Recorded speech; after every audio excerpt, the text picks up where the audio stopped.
Nós vamos meditar na palavra de Deus, compartilhar a palavra de Deus sobre esse tema, capacitação de Deus.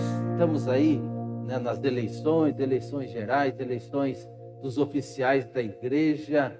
Então, né, vamos conversar sobre isso. Vamos ver o que Deus tem a nos falar, o que a palavra de Deus tem a nos comunicar. Antes, quero parabenizar a Ângela, a esposa do Francisco, que fez aniversário ontem, mandou agora um recado aí, que Francisco mandou, que ela fez aniversário. Ângela, parabéns, Deus abençoe a sua vida, tá? Que Deus continue sustentando a sua vida e a sua família.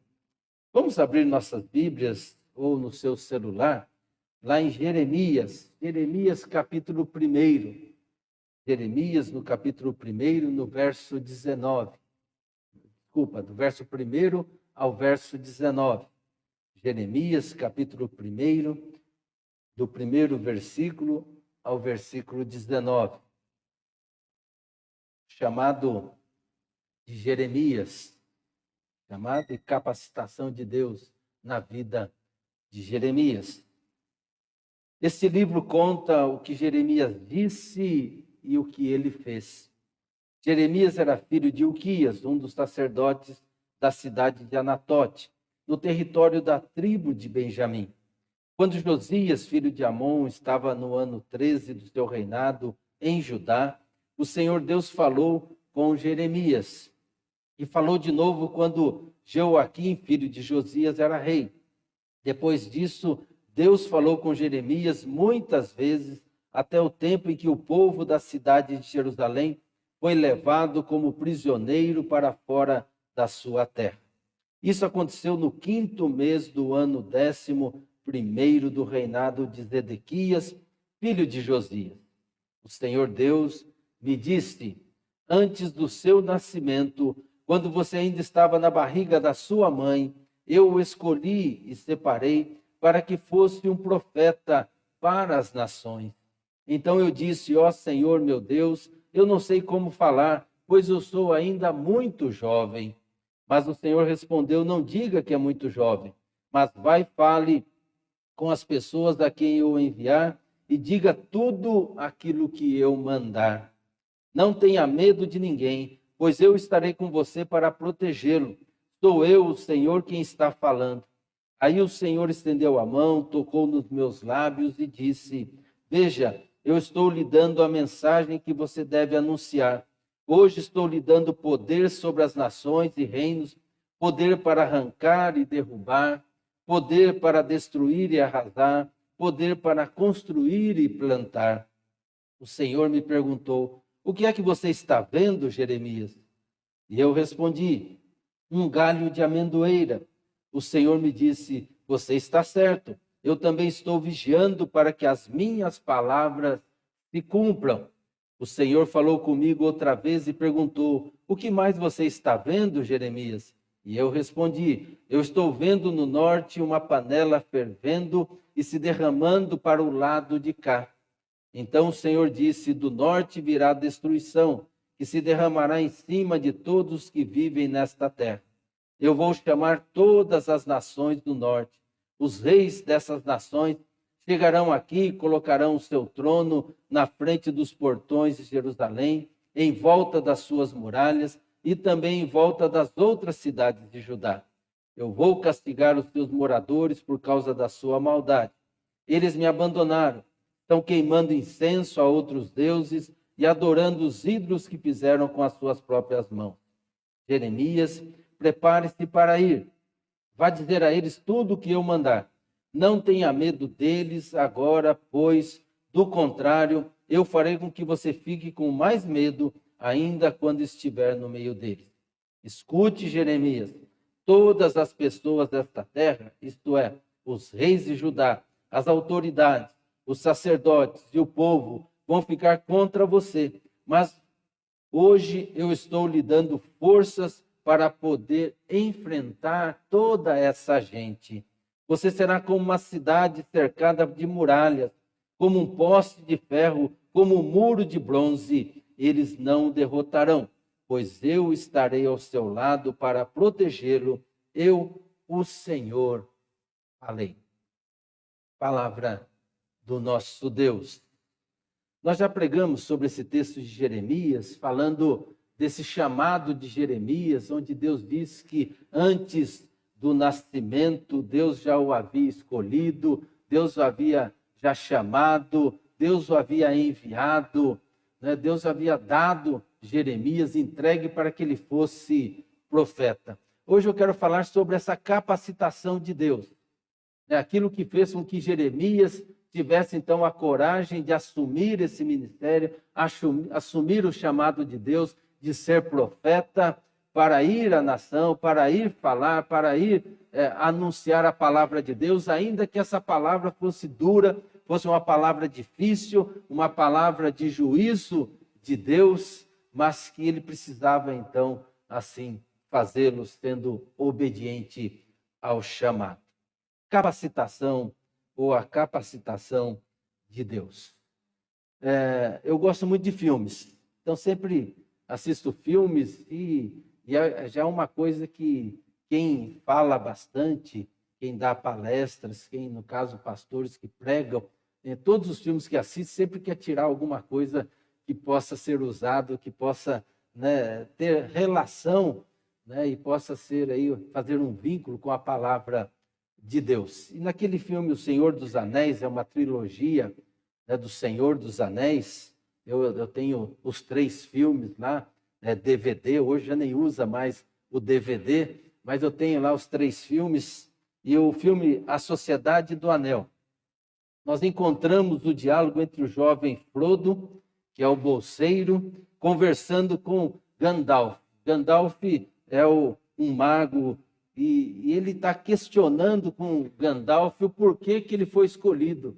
Por que ele foi escolhido para levar aquele anel até um certo destino, e ali aquele anel tinha que ser destruído, porque se as forças do mal pegassem aquele anel, tivessem propriedade daquele anel, aí ninguém seguraria as forças do mal. E ele questionava por que ele foi escolhido. Ele dizia assim: eu não fui criado para correr perigos, chorou Frodo.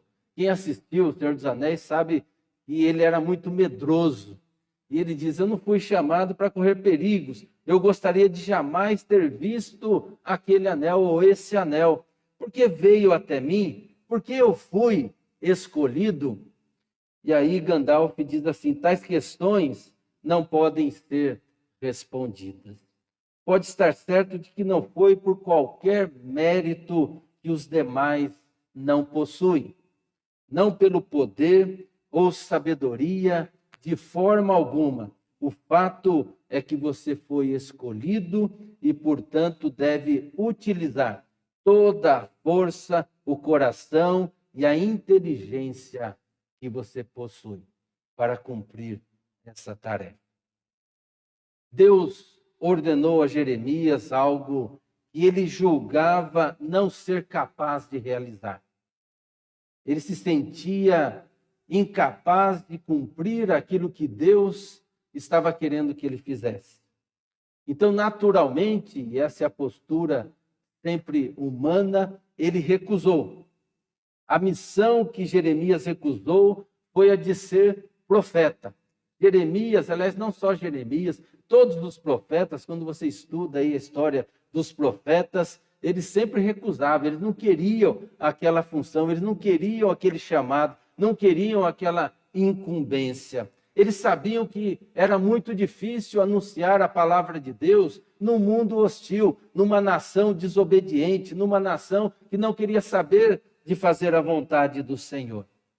E existem 2 convicções interligadas que caracterizam um profeta. A primeira delas é de que Deus vive, que Deus é pessoal. Ele chama e fala com você, e ele é ativo. A segunda é de que o mundo está atravessando um momento extremamente crítico na história. Porque senão não havia necessidade do profeta. Os profetas eram chamados por Deus e capacitados por Deus em momentos de crise, em momentos críticos. Um profeta, ele é obcecado por Deus e obcecado pela palavra de Deus. Ele precisa da palavra de Deus, senão ele morre de inanição.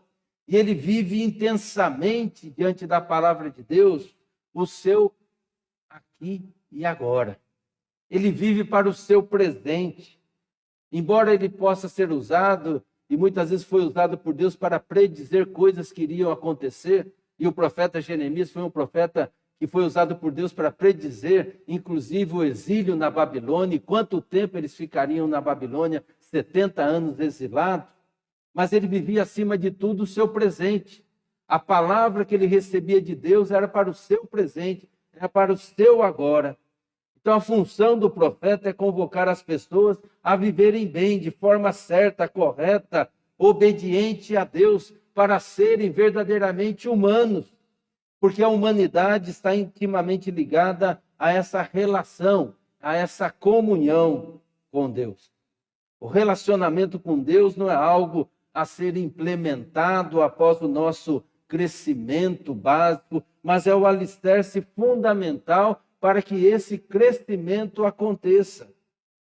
E retirar essa base não há como edificar a verdadeira humanidade, mas apenas uma casca, somente a aparência e não a essência daquilo que é o ser humano.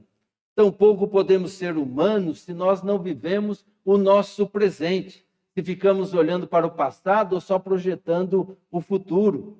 Pois é no presente que Deus vem ao nosso encontro, nos salvando, capacitando e nos enviando para cumprir, para fazer a sua vontade. O profeta, portanto, através da sua mensagem, traz a consciência às pessoas que vivem alienadas, mostrando que não estamos neste mundo por acaso, que não estamos aqui simplesmente para empurrar a vida com a barriga, mas estamos aqui com propósitos definidos por Deus e que nos fazem, então, participantes dessa história. Participantes dessa história. Eu lembro conversando com os meus filhos, que a gente está fazendo parte dessa história da pandemia. Ele disse, mas eu não queria fazer parte dessa história. Nenhum de nós queríamos fazer parte dessa história. O fato é que nós fazemos parte dessa história. Nós estamos vivendo esse momento e creio que é um propósito de Deus que a gente está vivendo esse momento, essa geração está vivendo esse momento, porque Deus está no controle de tudo. Então, ser profeta é mais que transmitir essa mensagem, mas é necessário vivê-la, encarná-la. O profeta deve ser aquilo que prega, ou seja, viver aquilo que fala e falar aquilo que ele vive. Por isso, o profeta, na maioria das vezes, ele não é compreendido, até mesmo ele, em muitos momentos, ele é odiado, porque as pessoas sempre querem ficar escondidas numa falsa segurança de suas vidas egoístas e inúteis. Ou seja, a verdade, ela sempre dói, a verdade não é fácil, a verdade nós nem sempre queremos encará-la. Nós queremos viver num mundo de ilusões, como se nada estivesse acontecendo, vivendo como se fosse, muitas vezes, um fim em si mesmo e não participando da história, dessa história que é regida por Deus, controlada por Deus e que é protagonizada por nós, seres humanos, juntamente com o Senhor, porque Deus age, Deus continua agindo e Deus está agindo na história, Deus está agindo nesse momento que nós estamos vivendo. Mas o profeta, ele alega incapacidade. Para não cumprir, para não se colocar diante do chamado de Deus, ele quer fugir. E ele então vai usar as desculpas que ele vai buscar ali para tentar demover Deus do seu chamado. Agora, existe trabalho mais importante que esse, que transmitir e viver a palavra de Deus com uma mensagem atual e cheia de significados para a vida? Não existe. Cumprir a vontade de Deus é o que tem de melhor para a nossa vida. No entanto, seja importante ou não, o fato é que Jeremias, ele recusou primeiramente essa missão. Ele não queria essa missão. Ele não se julgava qualificado para ela. Jeremias não havia tirado aí boas notas na escola divina e não havia vivido o suficiente para conhecer como funciona o mundo. E por isso ele diz para Deus lá no verso 6, ó Senhor meu Deus, eu não sei como falar. eu sou ainda muito jovem. Numa outra tradução diz que, né, eu sou ainda uma criança. Eu sou ainda uma criança, ou seja, eu não consigo falar, eu não consigo fazer aquilo que o Senhor está pedindo para que eu faça. O Senhor está me chamando aí, mas eu não tenho capacidade e condições para atender a esse chamado. É interessante como nós temos muita prática em alegar incapacidade, a fim de fugir da responsabilidade que Deus está colocando ou que Deus quer colocar sobre nós. Quão chatas são as nossas desculpas. Imaginem Deus ouvindo as nossas desculpas diante do chamado dele. Eu não tenho experiência, não me encaixo no perfil, sou apenas uma dona de casa, não fiz nenhum curso de teologia, não tenho tempo disponível, não possuo treinamento, não sei como falar e etc, etc, etc. Vão aí as nossas desculpas. Ou como disse Moisés, eu sou pesado de língua. É claro que as responsabilidades que são confiadas a nós, como servos e servas de Deus, no primeiro momento, nos assustam mesmo. É normal, é humano. A gente, diante do novo, diante de algo que a gente sabe que é extremamente grande, obedecer à vontade de Deus, assumir, né, funções que Deus quer que a gente assuma na vida da igreja. E quando falo na vida da igreja, estou falando para o mundo. Porque a igreja ela só existe quando ela só é para os de fora. Ou seja, nós somos chamados para viver aqui como igreja, mas para viver lá fora, para pregar lá fora, para anunciar lá fora, para ser bênção lá fora. E certamente vai assustar. Vamos ficar assustados. Nós vivemos num mundo difícil. Há sempre uma tensão entre viver a palavra de Deus e aquilo que o mundo vive. E se não sentimos uma pontinha de medo, que seja, é porque simplesmente vivemos alienados do mundo lá fora e estamos negando, portanto, a nossa humanidade. Blaise Pascal foi um cientista, matemático e cristão do século XVII. Ele foi o inventor aí da máquina de calcular. Ele disse na sua obra Pensamentos o seguinte: não temas, contanto que você tenha medo. Mas se você não sentir medo, então tema. Ou seja, toda a responsabilidade nova que nos é colocada sempre vai gerar essa tensão e vai gerar esse medo em nós. É normal isso. É muito normal. Muito normal. Será que eu tenho condições mesmo? Será que dá para eu fazer? Será que eu estou qualificado para exercer essa função, para fazer isso que Deus está querendo, aquilo que Deus está me pedindo? É normal. Agora, uma coisa é temer, sentir-se incapacitado diante do desafio e do chamado de Deus. Outra coisa totalmente diferente é se esconder, paralisar, se esquivar ou fugir da responsabilidade ou do chamado de Deus. Existe uma enorme diferença entre o que nós pensamos que nós podemos fazer e o que Deus nos chama para realizar. E nesse sentido, existe um paralelo entre o chamado de Deus para Jeremias, tornar-se um profeta, e o chamado divino para todos nós. Para todos nós, e de uma maneira muito especial para aqueles e aquelas que serão eleitos e eleitas hoje. E as desculpas que damos diante desse chamado não são aceitas e mais, segundo o texto bíblico que nós lemos, elas são proibidas por Deus de usarmos dessas desculpas. O verso 7º, o verso 8º está aí para vocês, diz: não diga que é muito jovem, Jeremias, vá lá e fale com as pessoas a quem eu enviar e diga tudo o que eu mandar. Não tenha medo de ninguém, pois eu estarei com você para protegê-lo. Sou eu, o Senhor, quem está falando. Sou eu, o Senhor, quem está falando. Se você reparou na leitura que nós fizemos aqui na primeira parte, nos primeiros versículos, diz que Deus falou com Jeremias várias vezes. Porque Deus fala conosco várias vezes, de muitas maneiras, mas se tem uma maneira toda especial e segura, é a palavra de Deus. E a palavra de Deus está recheada de orientações de Deus, e de ânimo de Deus, e de fortalecimento de Deus para que a gente possa cumprir a obra do Senhor. Deus fala com Jeremias, fala: Jeremias, não use dessa desculpa, está proibido. Não use dessa desculpa, não sei falar, sou muito jovem, não tenho condições. Fique tranquilo, porque eu capacito e eu vou estar junto. Em seguida, Deus estendeu a mão e tocou os lábios de Jeremias e disse: veja, eu estou lhe dando a mensagem que você deve anunciar. Você vê como Deus facilita para nós? Ele já dá a mensagem, ele já fala, ó, é isso que você tem que fazer. Você não tem que buscar aí nos dicionários, buscar nos livros, antigamente era a Barça, buscar na Barça. Hoje é o Google, Você buscar no Google lá o que você deve fazer. O que significa ser profeta? Servo de Deus. Deixa eu colocar ali no Google e vai sair a lista ali, o checklist de tudo que eu tenho que fazer. Não, Deus já mostra para você. Deus já fala. Eu vou te mostrar, Jeremias, eu vou te dar essa mensagem. Hoje eu estou lhe dando poder sobre as nações e reinos, poder para arrancar e derrubar, para destruir e arrasar, para construir e plantar. Existe uma palavra da moda, chama empoderar. Deus faz isso com a gente. Antes que essa palavra existisse aí no vocabulário humano, Deus já estava fazendo isso com aqueles que Ele chama, empoderando, dando todas as condições. E esses 3 pares verbais, arrancar, derrubar, destruir, arrasar, construir, plantar, estão intimamente ligados. No caminho da fé, nós não devemos fugir, porque nos parece demasiadamente difícil. Temos que enfrentar o desafio, porque somos enviados por Deus e capacitá-los para fazê-lo.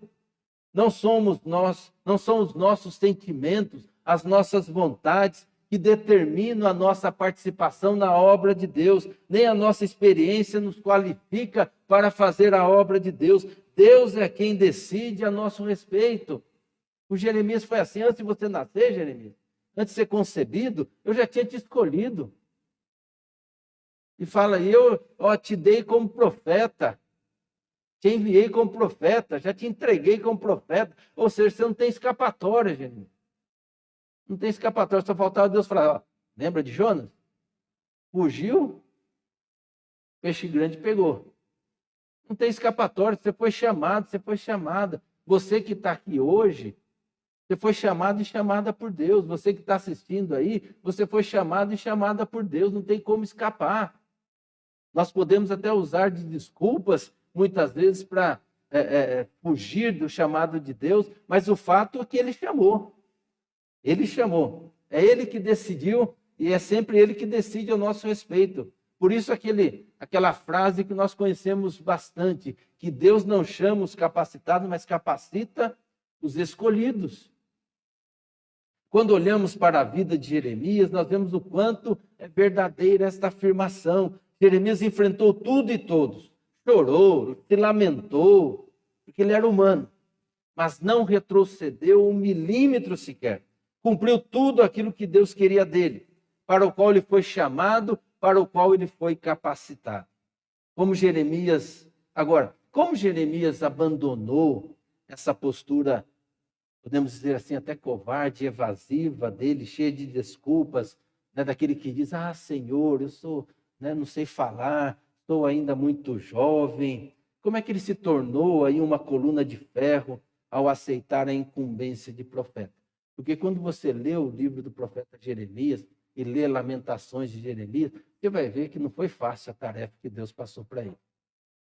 Não foi fácil. Jeremias, ele pregava, e quando ele pregava o juízo de Deus, o povo ficava contra ele. E quando vinha o juízo de Deus sobre o povo, caía sobre ele também, porque ele fazia parte do povo. Ele não abandonava o povo, ele amava o povo. Então ele sofreu barbaridade. Agora, como é que ele conseguiu então ter essa postura tão corajosa? Porque ele não retrocedeu 1 milímetro sequer. E para que isso acontecesse, Deus equipou, podemos dizer assim, Jeremias, de 2 visões. 2 visões rapidamente para vocês. Primeira visão, um galho de amendoeira. O Senhor me perguntou, o que é que você está vendo, Jeremias? E eu disse, um galho de amendoeira. O Senhor disse, você está certo, eu também estou vigiando para que as minhas palavras se cumpram. A amendoeira é uma das primeiras árvores a florescer lá na região da Palestina.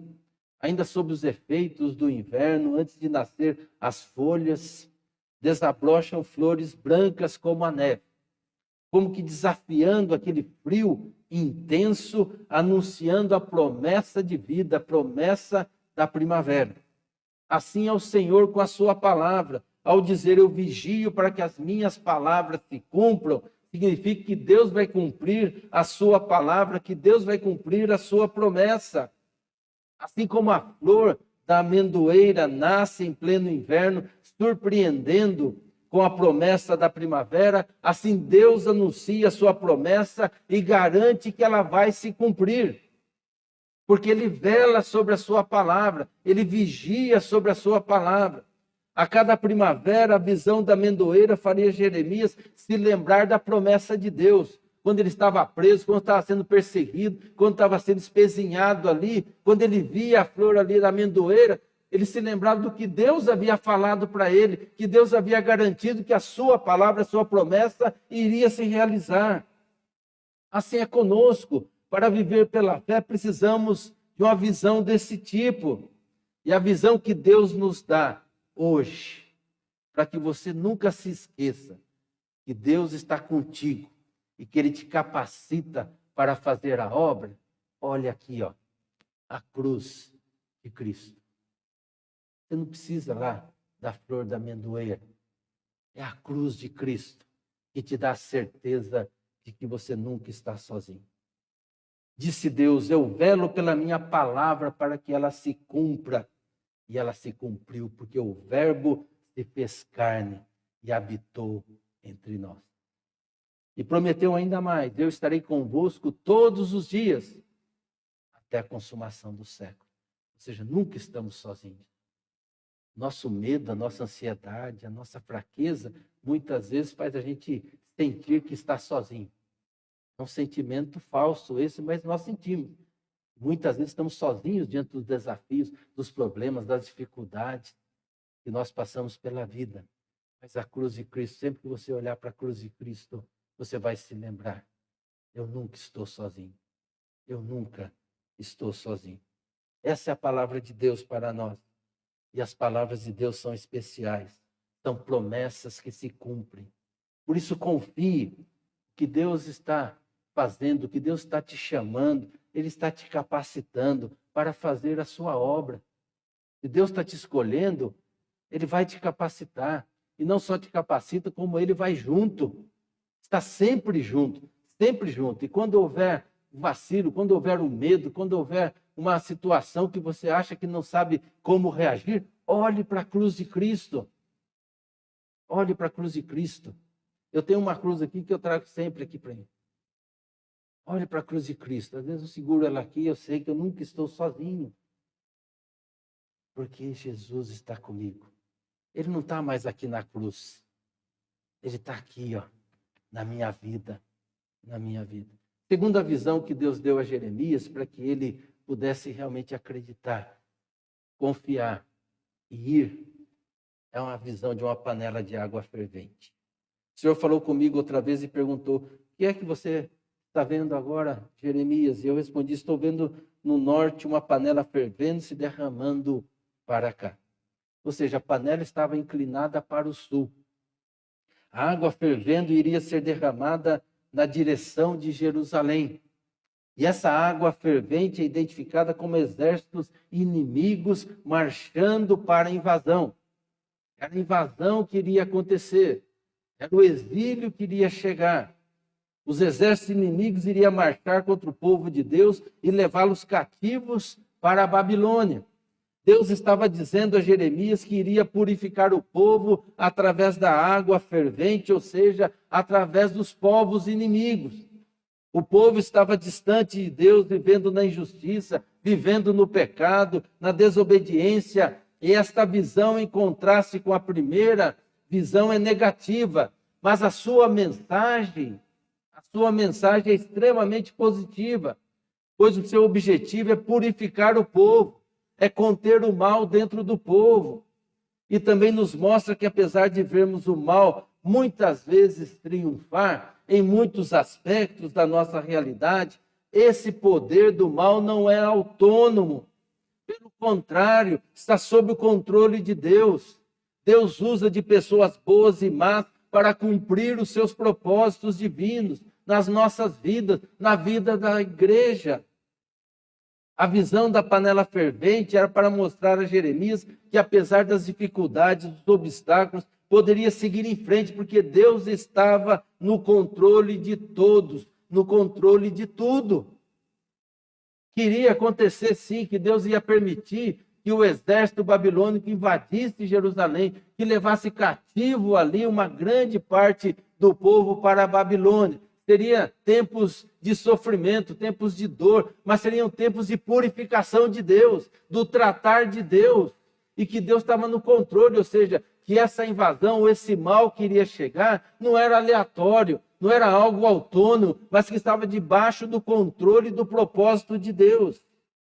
Isso vale para nós, que somos chamados por Deus. Nesses tempos difíceis que vivemos, temos que ter sempre a certeza que os jornais são apenas notas de rodapé, que a televisão ou qualquer notícia aí fora são apenas notas de rodapé em relação às Sagradas Escrituras, e não o contrário. E não o contrário. Muitas vezes nós nos deixamos levar pelas notícias, nos deixamos levar pelos acontecimentos, nos deixamos levar pelas circunstâncias, sendo que tudo isso está no controle de Deus. É a palavra de Deus que deve ser o nosso norte, é a palavra de Deus que deve ser o nosso guia, é a palavra de Deus que nos garante que a sua promessa se cumpre. Por isso não precisamos temer os desafios, as dificuldades da missão, mas confiar na soberania de Deus. Concluindo, a primeira visão da amendoeira convenceu Jeremias que a palavra de Deus é promessa que se cumpre, porque Deus vela, Deus vigia sobre a sua palavra, anunciando sempre a vitória. A segunda visão da panela com água fervente lhe deu a certeza que o mundo é um lugar muito perigoso, mas que esse perigo não é aleatório, autônomo, porque Deus é soberano, Deus está no controle. A vida de Jeremias mostra que as visões funcionaram, transformando aquele jovem inseguro em um homem maduro, confiante em cumprir o chamado de Deus. Acabou com todo o complexo de inferioridade de Jeremias. Jeremias foi lapidado por aquelas visões e não pelos modismos da época ou pelos seus próprios sentimentos sobre si mesmo. Sabemos que ele em muitos momentos sentiu-se fraco, em alguns chegou às raias do desespero, amaldiçoando o dia em que nasceu. Vejam bem, a palavra de Deus ela é maravilhosa porque ela expõe claramente a vida das pessoas, a humanidade das pessoas. Jeremias chegou a amaldiçoar o seu próprio dia, o dia que ele nasceu. Maldito o dia que eu nasci. Jeremias queria morrer, Jeremias não tinha mais prazer na vida diante de tudo aquilo que estava acontecendo com ele, anunciando a palavra de Deus, sendo obediente a Deus e levando cacetada, sendo preso. Jeremias foi jogado num poço, teve um momento que ele foi jogado num poço, tá? E ele ficava assim, ó, dentro daquele poço, ele não podia se mexer ali. Jeremias vivia assim, por isso que lá em Jeremias 27 ele diz: seduziste-me, Senhor, e seduzido fiquei, fosse mais forte que eu e prevalecesse. Quando eu quero abandonar isso, eu quero pregar mais a tua palavra, eu não consigo, porque a tua palavra queima nos meus ossos, queima no meu coração. Então Jeremias viveu tudo isso, ele vivia a sua humanidade, ele chegou a esse ponto diante do sofrimento. Mas quando os seus sentimentos o empurravam para o buraco emocional, a sua fé o sustentava. Ele jamais perdeu a fé de que Deus, ele olhava para a flor da amendoeira e sabia que Deus vela, que Deus vigia para que a sua palavra se cumpra. E que Deus está no controle de todas as coisas. Jeremias foi profeta, mas nunca deixou de ser humano. Sofreu, chorou diante das dificuldades, do sofrimento e da dor, mas as visões da amendoeira, da panela com água fervente, o sustentavam. Fazia com que ele continuasse, crendo, confiando. Apesar das dificuldades da missão, Deus o sustentaria. Deus o sustentaria. Apesar do mundo cruel, Deus estava no controle de tudo e de todos. Que possamos, diante dos desafios que nós temos, servos e servas, tanto daqueles que serão eleitos hoje e eleitas hoje, como também sermos servos e servas para outras tarefas que Deus quer nos chamar e nos capacitar e nos enviar. Que nós possamos confiar na palavra de Deus e na sua soberania. Concluindo, Jeremias disse: eu sou muito jovem diante do chamado de Deus.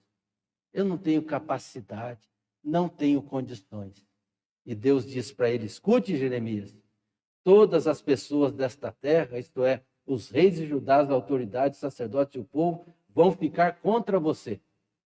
Deus não passa a mão na cabeça, não, para assim, vai ser fácil, Jeremias. É só crer em mim que tudo vai dar certo na sua vida. Ó, vai ser um mar de rosa. Não, Deus fala, ó, todo mundo vai ficar contra você. Ó, você vê que ele coloca aqui os reis, quer dizer, ele coloca as autoridades, né, civis, as autoridades religiosas, ele fala os sacerdotes, vão ficar contra você, ou seja, nem na igreja ele vai conseguir ali ter o respaldo, né? Vai ter gente contra ele ali também. Ele diz, o povo vai ficar contra você, e as pessoas vão olhar para você e vão querer te matar. Mas hoje eu estou lhe dando força para poder enfrentar essa gente. Você será como uma cidade cercada de muralhas, que confia no Senhor como um monte de Sião, né, que não se abala, firme para sempre. Como um poste de ferro, como um muro de bronze, eles não derrotarão, pois eu estarei do seu lado. Para cuidar de você, para sustentar a sua vida. E Jeremias, o Senhor, eu estou falando para você. E Deus está falando com você nesta manhã. Para todos vocês que estão em casa, vocês que estão aqui, essa é a palavra de Deus sempre para você. Não temas, porque eu sou contigo. Eu te capacito sempre. Em nome de Jesus. Amém?